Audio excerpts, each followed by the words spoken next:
क्या दूसरे के मन की बात को जान लेना, कोई इंसान हमारे बारे में क्या सोच रहा है, इन बातों को जान लेना क्या संभव है? तो इसका उत्तर है हाँ। 100% तो नहीं, लेकिन किसी हद तक आप किसी के भी मन की बातों को जान सकते हैं, समझ सकते हैं। लेकिन अगर आप भी इसे सीखना चाहते हो तो आप इस वीडियो को बहुत ध्यान और समझ के साथ देखिए और इस वीडियो में जो प्रयोग आपको बताए जा रहे हैं उन्हें आप लगातार अभ्यास करने की कोशिश कीजिए। तभी आप किसी के भी मन की बात को समझ पाएंगे, महसूस कर पाएंगे। वैसे ये सब प्रयोग आपको कोई बताएगा नहीं, क्योंकि बहुत सारे एस्ट्रोलॉजर जो ज्योतिषी हैं वो यही सारे प्रयोग करके आपके मनोभावों को जान लेते हैं। आप जैसे ही उनके पास जाते हैं वो पहले ही आपके मनोभावों को पढ़ना शुरू कर देते हैं। आप अपने बारे में उन्हें थोड़ा बताते हैं और वो आपको आपके ही बारे में बहुत कुछ बता देते हैं। तो आपको लगने लगता है कि ये ज्योतिषी तो बहुत चमत्कारी हैं, इन्हें हमारे भूतकाल के बारे में, हमारे भविष्य के बारे में सब कुछ पता है।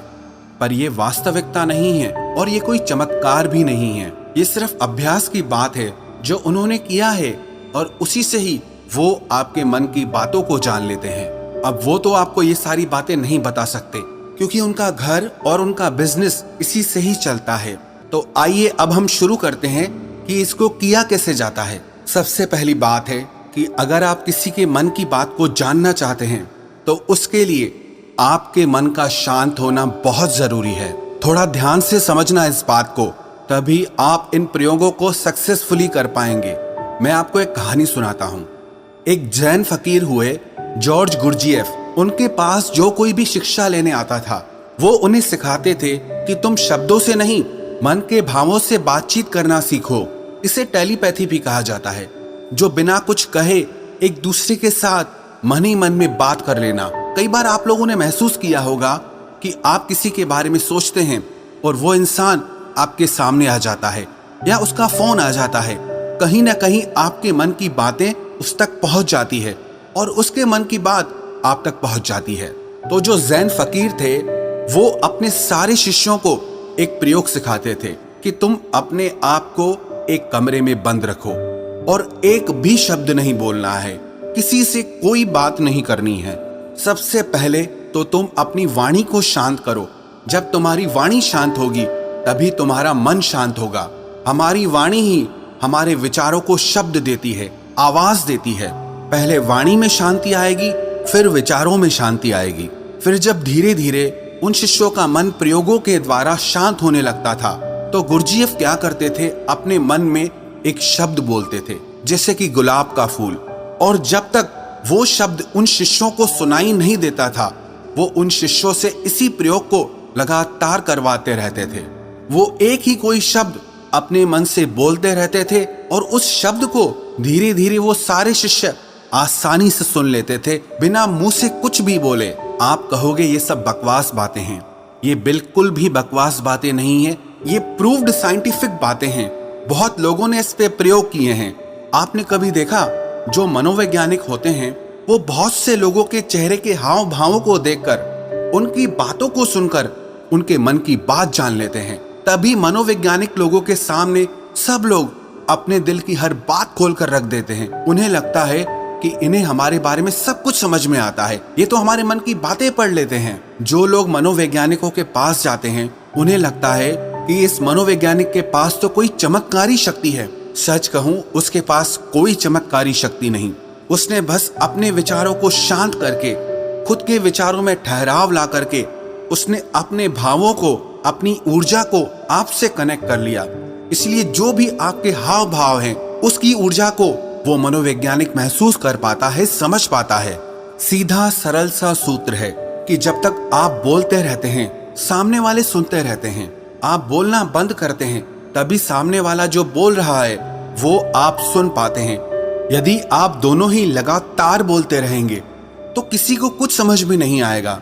ठीक इसी तरह यदि आपका मन चुप है तभी आप किसी दूसरे का मन सुन सकते हैं।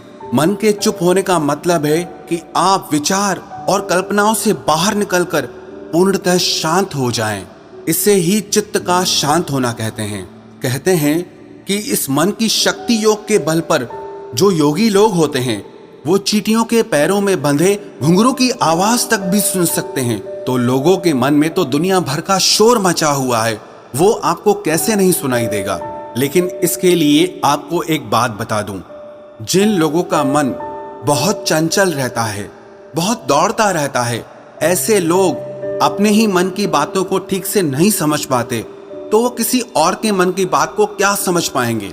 मैंने एक कहानी सुनी, एक फकीर हुए लाओ त्सु, वो अपने एक शिष्य के साथ रोज सुबह में वॉक करने जाते थे। एक दिन जो उनका शिष्य था, तो उस दिन उनका शिष्य अपने मित्र को भी साथ लेकर आया। तो मॉर्निंग वॉक के टाइम पे उनका शिष्य और उसका मित्र भी साथ साथ चलने लगा। वो काफी देर तक ऐसे ही पैदल चलते रहे, किसी ने कोई आवाज नहीं की। जो उनके शिष्य का मित्र था वो बड़ा हैरान हो रहा था कि ये लोग कुछ बोलते क्यों नहीं, इतनी देर से चुप क्यों हैं ये लोग। तो उसने सोचा मैं ही बात शुरू करता हूँ, और काफी समय गुजरने के बाद उसने सिर्फ इतना कहा कि कितनी अच्छी सुबह है, कितना अच्छा मौसम है। जब उस शिष्य के मित्र ने ये बात कही तो लाओ त्सु ने कहा कि कल से तुम अपने मित्र को मेरे पास बिल्कुल लेकर मत आना, क्योंकि ये बहुत शोर मचाता है। वो शिष्य बड़ा हैरान हो गया कि इसने तो सिर्फ इतना कहा कि कितनी अच्छी सुबह है, मौसम कितना अच्छा है, इसमें इसने ऐसा कौन सा शोर मचा दिया। तो लाओ त्सु ने अपने शिष्य से कहा कि मेरा मन अब पूर्णतः शांत हो गया है, अब जरा सी भी आवाज मुझे शोरगुल मालूम होती है। सुबह अच्छी है तो है, मौसम अच्छा है तो है, मैं भी देख रहा था कि मौसम अच्छा है, तुम भी देख रहे थे, तो इस बात को व्यर्थ में बताने का मतलब ही क्या हुआ। मेरे मन में ऐसी शांति भर गई है कि ये व्यर्थ की बातें मुझे अब बिल्कुल अच्छी नहीं लगती, क्योंकि मैं बिना बोले ही सब कुछ सुन सकता हूँ और बिना कहे ही सब कुछ कह सकता हूँ। तो मैं शब्दों को बोलकर और सुनकर अपनी उस शक्ति को क्यों नष्ट करूं। जब मैं बिना बोले सुन सकता हूं, बिना कहे भी कह सकता हूं, तो मुझे शब्दों की जरूरत ही नहीं है। अगर आप भी चाहते हैं कि आप दूसरे लोगों के मन की बात जान सकें, तो उसके लिए आप एक प्रयोग करें। सबसे पहले आप दिन में कुछ समय निश्चित करें कि इस समय से इस समय तक आप कुछ नहीं बोलेंगे, और उस समय पे आप एक आसन में बैठना सीखिए और अपने मन में जरा गहरे झांक कर देखिए कि वहां क्या चल रहा है। आपको कोई प्रतिक्रिया नहीं देनी, बस देखना है, और धीरे धीरे इसे देखते हुए आपका मन शांत होने लगेगा। इसे ही महात्मा बुद्ध ने आनापानसति योग कहा है, जिसमें आपका पूरा ध्यान आपकी श्वासों पर रहता है। इससे आपके मन में पूर्णतः शांति आ जाती है, और जब आपका मन पूरी तरह से शांत हो जाता है तो आप अपने आसपास में हो रही चीजों को, लोगों को गहराई से देख पाते हैं, गहराई से समझ पाते हैं, सुन पाते हैं। एक शांत चित्त वाला इंसान बिना कहे भी सामने वाले की हर बात को समझ लेगा, और वो जो कह रहा है उसकी झूठी बातों में वो कभी नहीं फंसेगा, क्योंकि एक शांत चित्त वाला वो सब कुछ सुन सकता है जो एक साधारण इंसान कभी नहीं सुन सकता। अगर आप भी चाहते हैं कि आप लोगों का मन पढ़ सकें, उनके मन में चल रही भावनाओं को महसूस कर सकें, तो उसके लिए आप अपने मन को शांत करने का अभ्यास करें। और जब आपका मन शांत हो जाए तो धीरे धीरे लोगों के मन में गहरे झांकने की कोशिश करें, उनके हाव भाव को समझने की कोशिश करें। उनके शब्दों पर नहीं जाएं, जो उनके हाव भाव हैं आप उन्हें गहराई से समझने की कोशिश करें। दूसरे के मन की बात को जान लेना, इसमें कोई बड़ी बात नहीं है, पर शर्त यही है कि आपको यही अभ्यास निरंतर करना होगा। जिस दिन आपका अभ्यास सिद्ध हो जाएगा, आपको बिना कहे भी लोगों के मन की सारी बातें बिल्कुल साफ सुनाई देंगी। अब आप ये सोच रहे होंगे कि किसी और के मन की बात पता करके हमें क्या फायदा मिल जाएगा, लेकिन मैं आपको बता दूं कि इसका फायदा आपको जीवन के हर क्षेत्र में मिलेगा। चाहे वो आपके रिश्ते हो, आपके क्लाइंट्स हो, आपकी नौकरी का इंटरव्यू हो, जिंदगी के किसी भी क्षेत्र में चले जाओ, अगर आप सामने वाले के मन की बातों को समझ पाओ, महसूस कर पाओ, तो आप जिंदगी में हर कामयाबी हासिल कर सकते हो। इसके बहुत फायदे हैं। इससे आपको कोई भी इंसान झूठ बोल के धोखा नहीं दे सकता, कोई आपका इस्तेमाल नहीं कर सकता। आप हर तरह की भावनात्मक चोट खाने से बच जाएंगे, कोई आपके पैसों को लूट कर नहीं जा सकता। और एक बात मैं आपको बता दूं कि ये प्रयोग एक ही दिन में सिद्ध नहीं होते हैं। इनमें थोड़ा समय लगता है, बहुत ज्यादा तो नहीं, लेकिन कुछ महीनों के अभ्यास से ही आप जल्दी ही किसी के भी मन की बातों को आसानी से जान लेंगे।